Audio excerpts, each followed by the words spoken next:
So Elif, a lot of SaaS companies had a quite, I would say, like rocky start of 2023.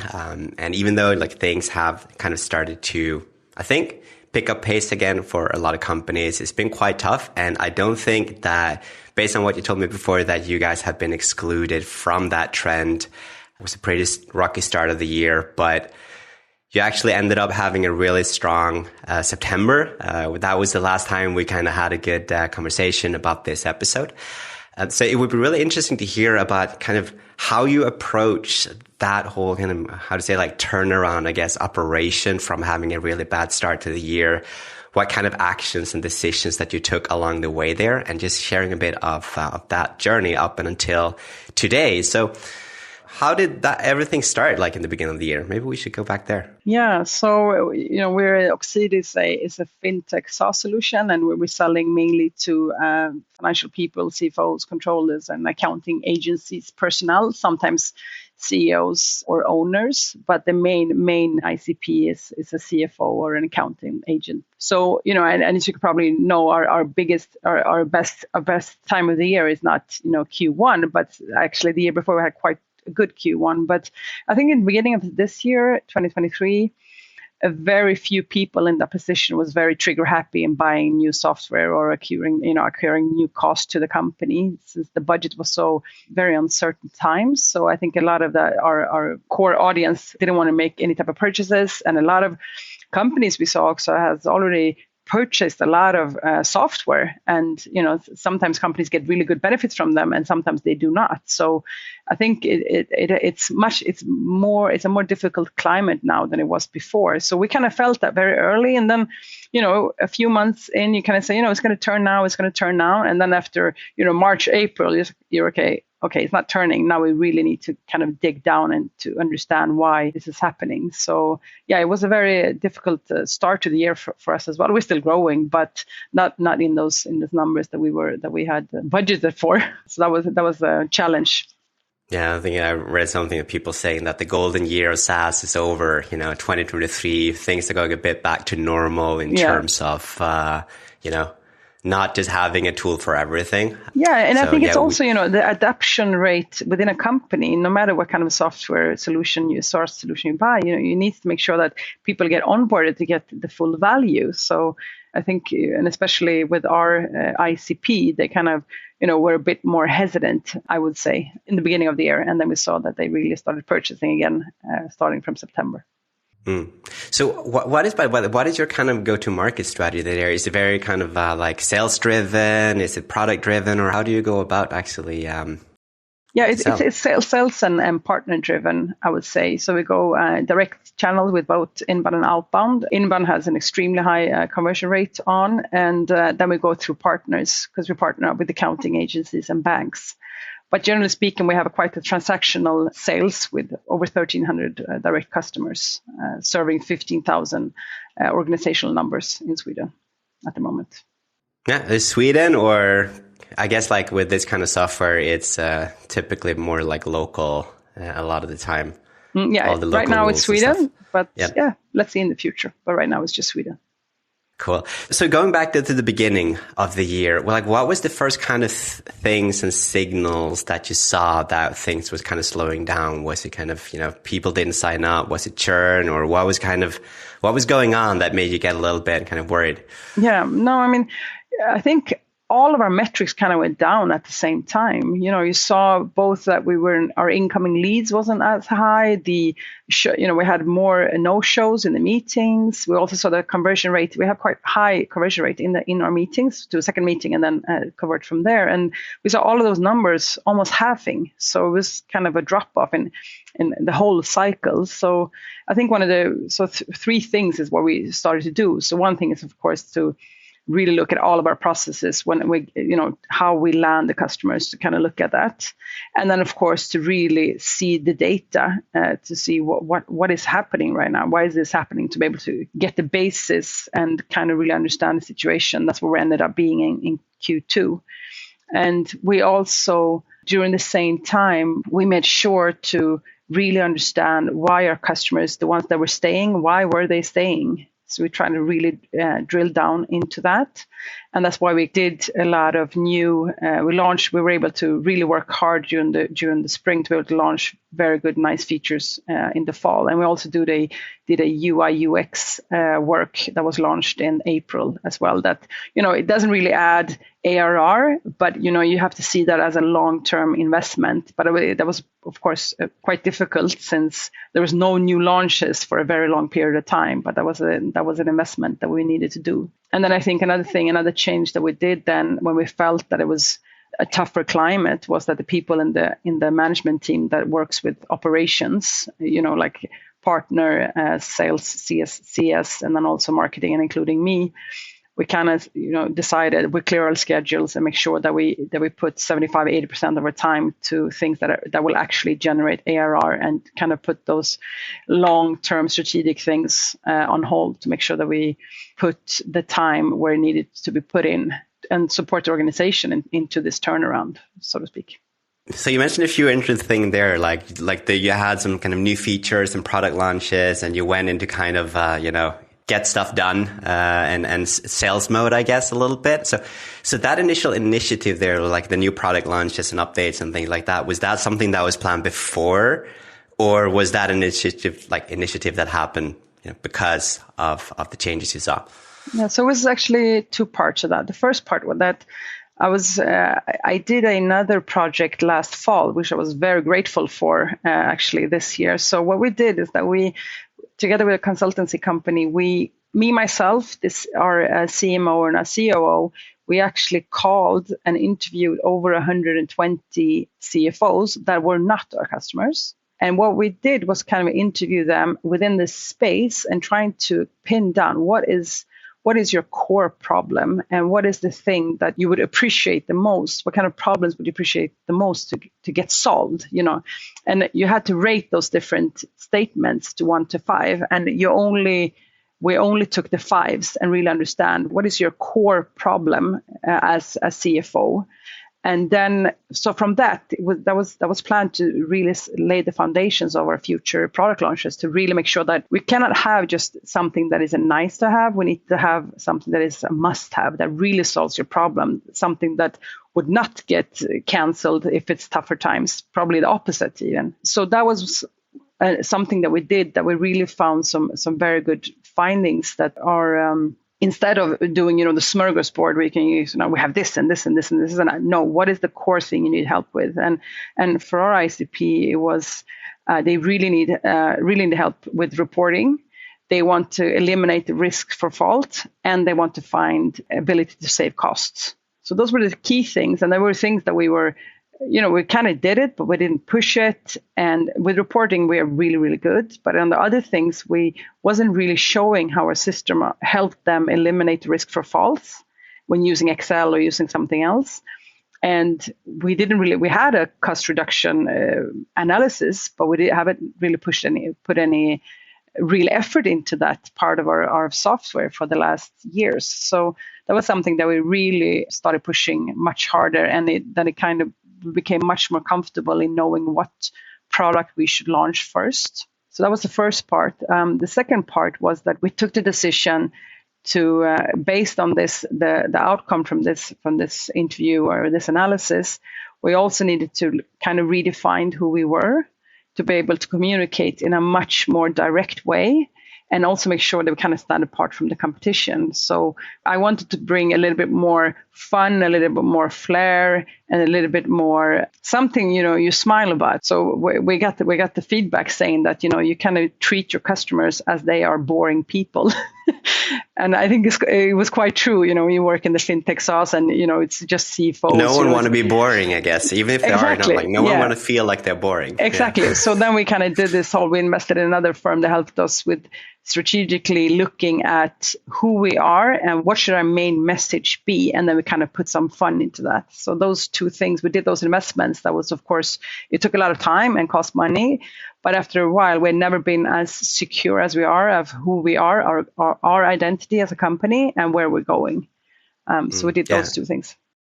And I really like that the kind of problem focus and actually drilling down. And I think it's quite rare to spend that much time like interviewing people and like really working hard to understand. I think that's kind of a big mistake that a lot of companies do, that they do the boardroom personas and the boardroom ICP and problem statement, but they never actually talk to customers. Yeah.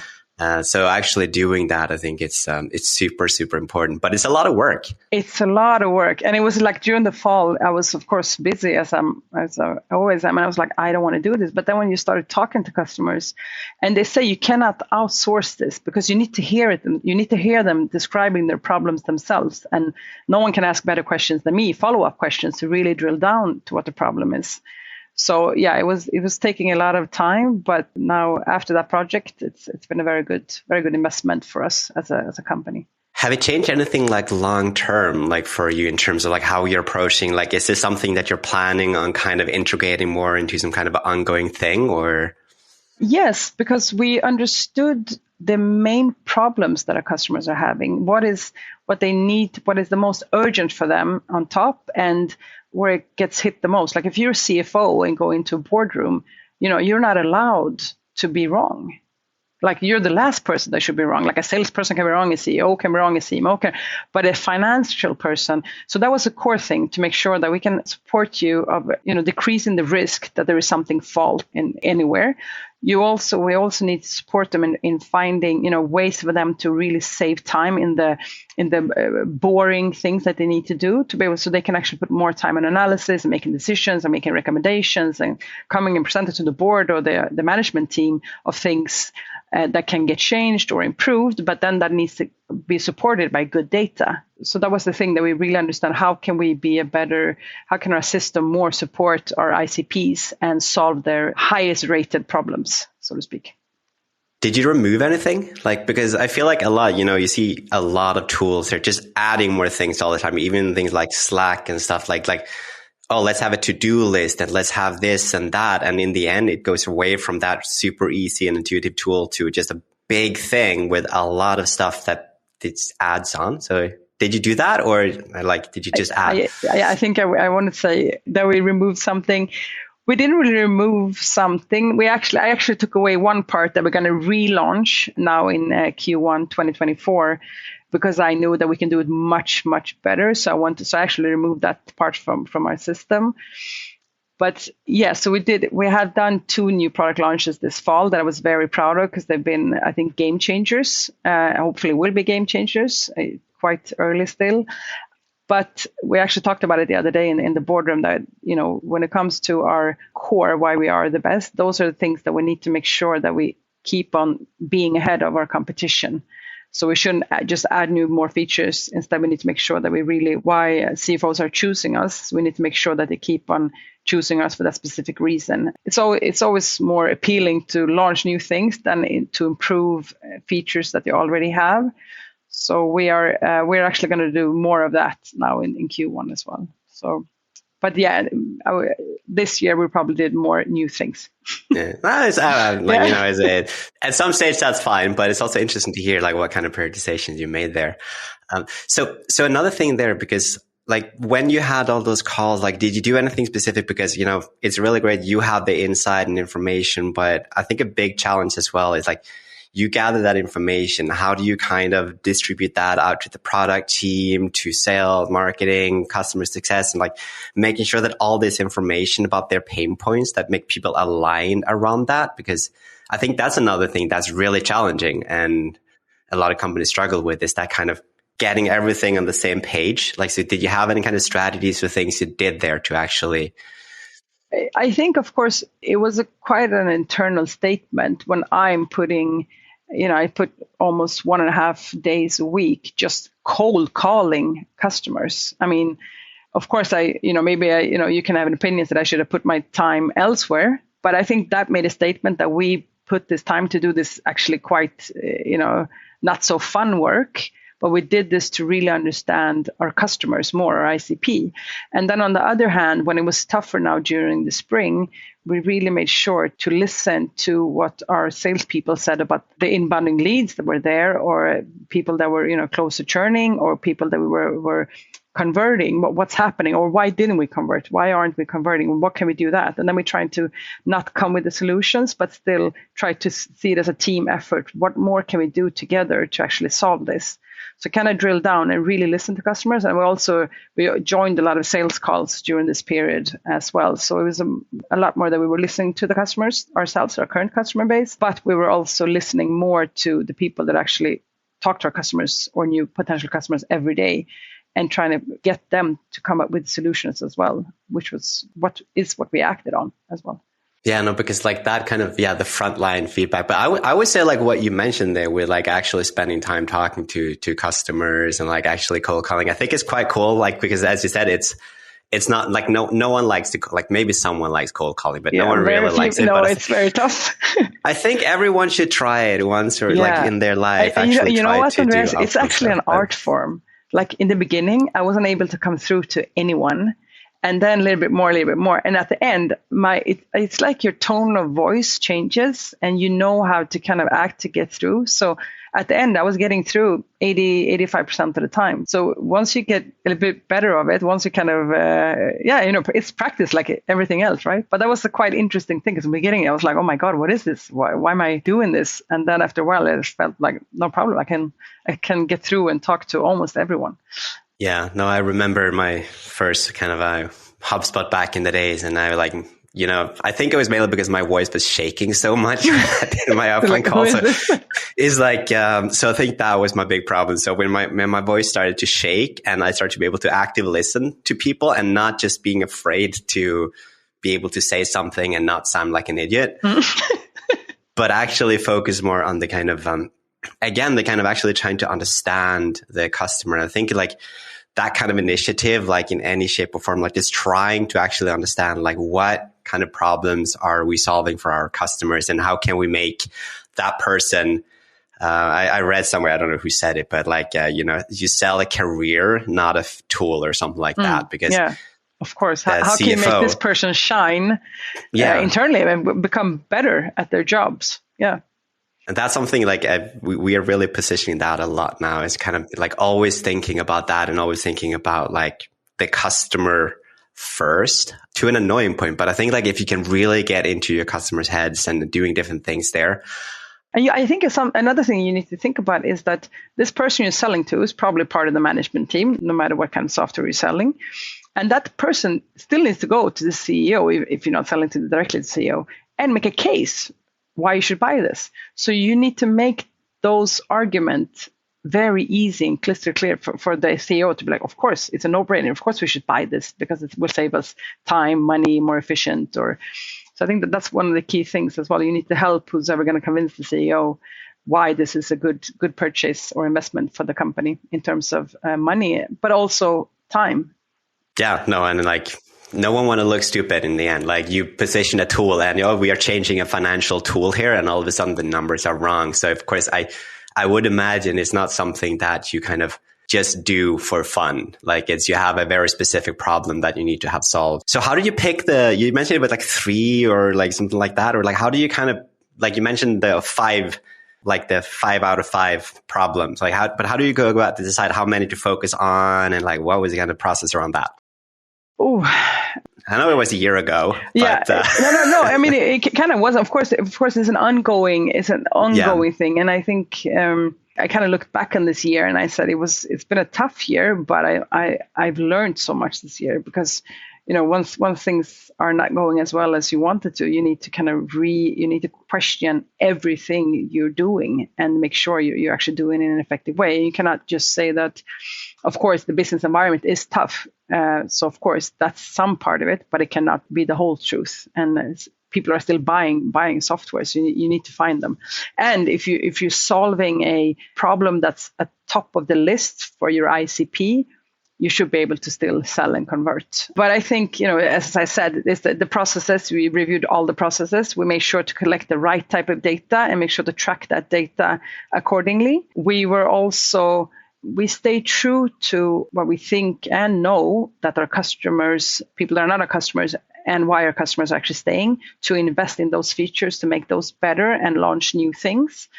And I think we as a company, we kind of felt like, this is no drill. This is actually happening. The company's not going as well as we wanted to. So we need to make sure to put action and focus on this together to really align the whole company to put effort into this. And I think those were the key things to really turn this around.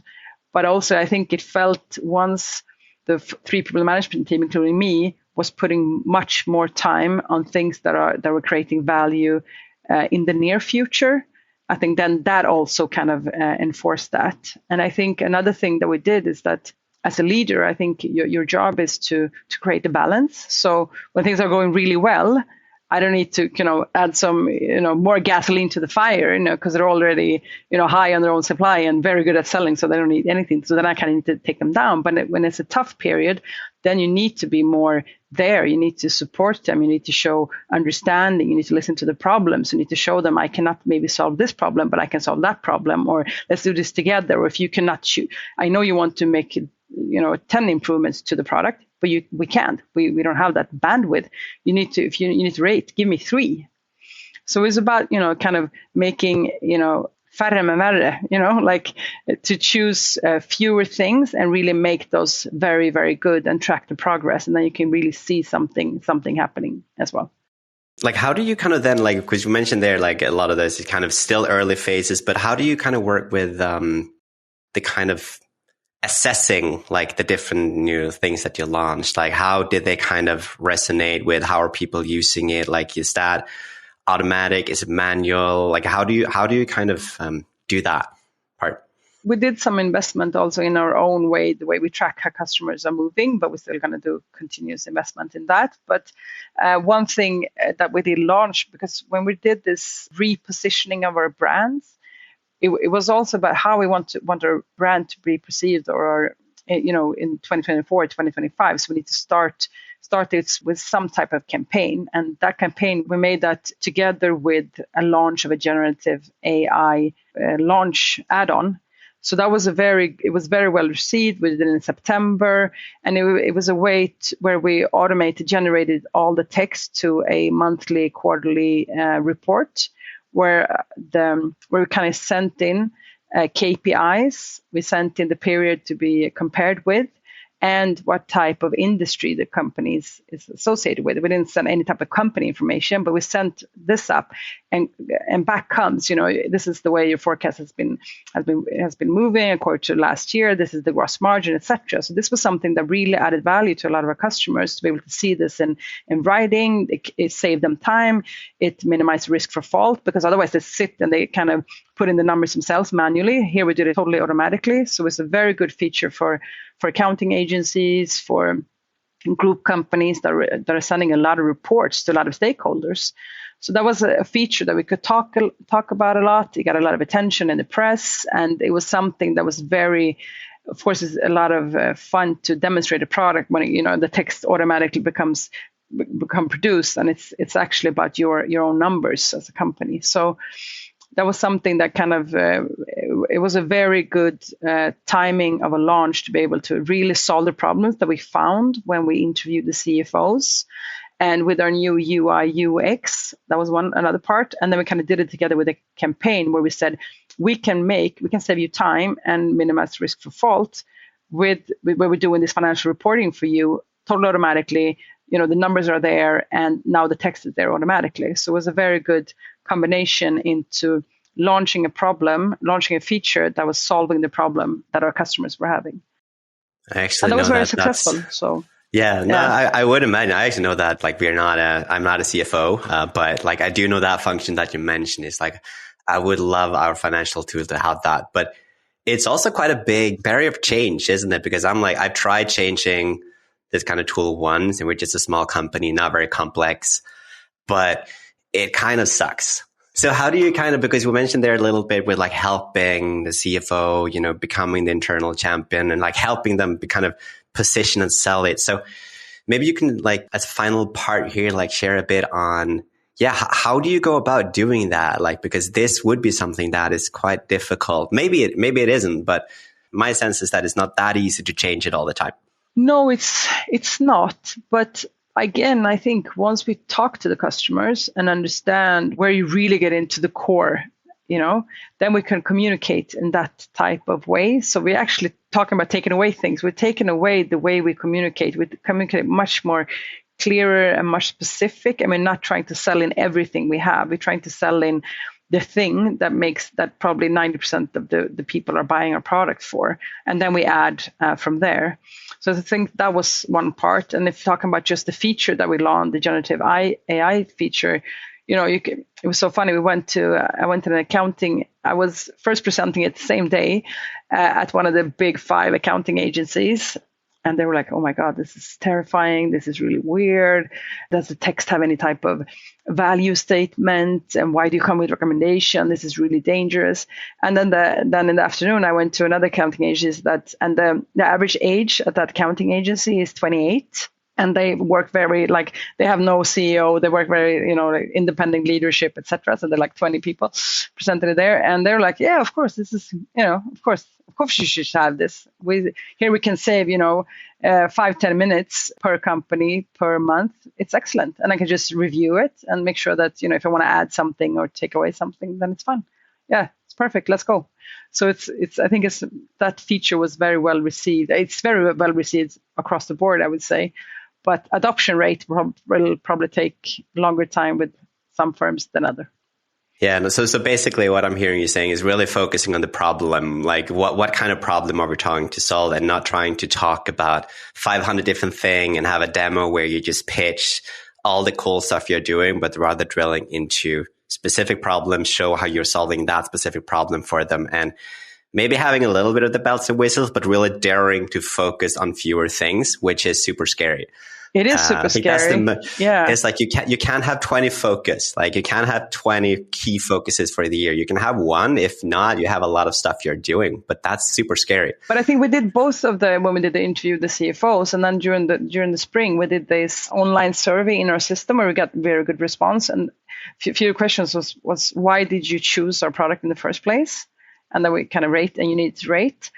And then what feature in the system do you appreciate the most? So based on those answers, it was also very easy then, because it went hand in hand with our findings, to really pinpoint the one feature that our customers are choosing us for. And that's actually one of the features that we really are at that competitive advantage. Then we talk only about that, nothing else. Yeah. So with that, like you mentioned with surveys and things like that, that's difficult to get responses. That's my experience in general. Like the biggest challenge with the surveys is, actually getting someone to, did you have some strategies there to kind of get people to actually want to do it? Or do you just have customers who love filling out? We planted a tree for every response. Huh. So that was a very nice thing to do. So you were out there digging, or? Exactly.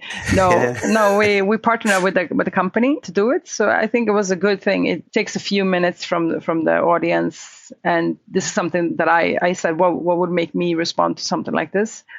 Yeah, if I know that if I know beforehand, it takes me, 2, 3, 4 minutes, and a tree is planted, then, for me, that's a no-brainer. So that was an easy way. And also for us, we started like building our own forest. So we're planting trees in the same area. So we will continue doing that, because we launched one of the other features that we launched a few weeks ago was sustainability analysis. So we did that. So that's kind of part of our strategy in trying to make the world a little bit better place as well. That's cool. No, I don't think I've ever gotten a survey that offers to plant a tree. I think I got some Amazon vouchers, and most they just hope that you're going to do it. And then sometimes you get the one question, then if I click yes here, I'm going to get the 20-page massive form that they didn't tell me about, because it was just 1 minute. Yeah. No, this was, this was informing before how many minutes it was going to take, and that we're going to plant a tree. Yeah. No, I think it's good. And I really like the kind of combination that you've taken here with like the actual, qualitative calling, and actually not just letting someone else do it, but doing it yourself. I think that's a really cool approach. And I guess that could also lead to some kind of awareness campaigns / lead generation, because you're actually talking to people about a problem, and then you can say, hey, we actually solved your problem now.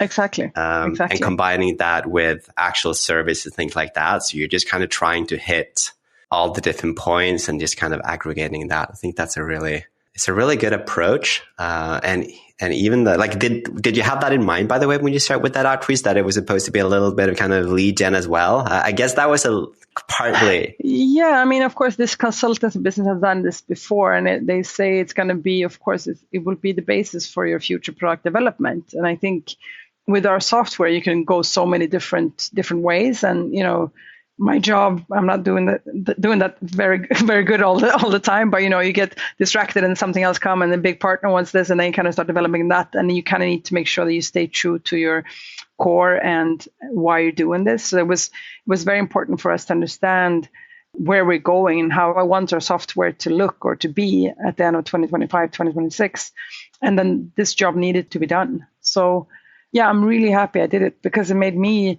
much more confident in who we are, and it was much more easier to, I think, as you're saying, to take the new data in when times were tougher, to understand quicker what we're doing wrong and where we need to put our focus at. Yeah, so I feel like you did 120, or you guys did 120 calls there. I got to do a few, because for some reason, making those calls is really difficult to start. Yeah, it's definitely something that also we need to do, even if you should do it. It's just you need to put some time aside, because it's easy to get distracted. So you need to really lock in.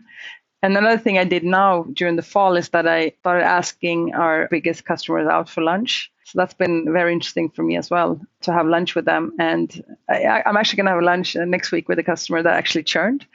But so he said, I churned. I'm not sure. Do you want to have a lunch with me? It's like, yeah, that's actually one of the main reasons I want to have a lunch with you, because I need to understand.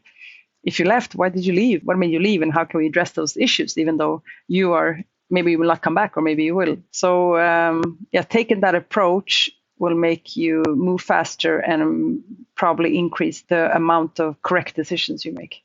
Yeah, it's tougher to ask about churns. But I think that, as you said, it's at least as important as asking why someone bought, asking why did someone end up not using the tool anymore. Yeah, absolutely. It's I know that's also another thing that it's a little bit scary sometimes to actually send out surveys and actually get feedback and read the feedback and stuff like that. But definitely something that everyone should be doing in some shape or form. And most companies probably should be doing more than what they're doing. Yeah.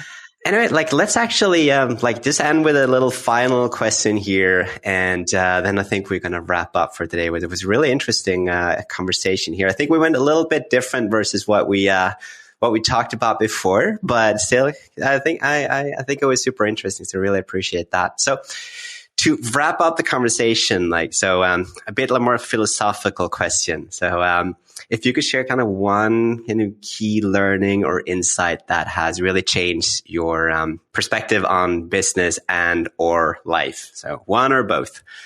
I think this is something that I was fortunate enough to be that happened to me early in my career. I used to work in the telecoms industry. I worked for Samsung at the moment, and I was 24, maybe, 24, 25, and I was working extremely hard, and I was very close to kind of hitting the wall. I was feeling quite bad, had anxiety, trouble sleeping, etc. And then I talked to the vice CEO that I was quite close to, and he kind of took me apart, and he said, because at that point I was at least quite immature, and I was working really hard, and I thought, if I don't do this, then something very bad will happen. I was taking a lot of responsibility. And he said, you need to see this company as a big vessel, and you're just one screw in this vessel. We are particularly fond of this one screw, but if this screw will not function anymore, we will replace it, put another screw in, and we will not think about it for another day. And that was just, it was a shock to me. I was like, oh my God, but, I'm so special, but it was something that I learned that early, saying that, you need to take care of yourself, and a company is still, I'm not working for non-profit companies, and I'm working for companies making money and doing these things. So I kind of learned that early, to make sure that I take care of myself, because, normally a company will not, take care of your health, right? Of course, maybe times are a bit better now, and I try to have that approach to take care of, to have a 360 degrees, to have a nice work-life balance, and to make sure to support all employees. But so I kind of learned that early, and that made me take care of myself and have a kind of a distant approach to, I always worked hard and I always will work hard, but I also prioritize my health, taking care of me, myself, my family, and those relationships, and also my own health, mentally and physically. So I think that was a key learning that I'm fortunate that I learned early. And that you actually took it in, because sometimes because that's kind of I guess like a little, not a slap in the face, but it's very direct. Yeah. And some people would be responding more kind of, oh, what are you talking about? And be more like, oh, they don't care. No one cares. I'm just going to not care at all. Yeah. But actually taking the feedback in a good way, which is not always that easy either. So that's also... No, I was a bit offended at first. I was like, what? Yeah, no, that's the thing. But actually being able to take that and say like, yeah, but of course, but if you are able to kind of reflect over it and think like there is actually some truth behind it, that if you don't function, like it's not good for you, it's not good for anyone. So it's definitely something that comes with, if you're lucky and you're 24 and you have a boss who actually tells you that that's the case, direct. But most would probably realize it eventually that you got to have some kind of a balance, even though I guess if you're more kind of career focused and you're senior leadership, you're not going to be very good at doing that. Like the balance is really tough. You want to do a lot and you have a lot of ambitions, but I think it's even more important than to actually just realize no one is invincible. Exactly. Invisible. Yeah, and everyone is replaceable. And everything is changing. Yeah, so you need to carry including yourself. The company. Exactly. That's the thing. Exactly. The company as well. So no one is cool. That was a good little insight there in the end. And again, thank you so much for taking the time today. Thank you, Andreas. So have a great rest of your day. Yeah, thank you.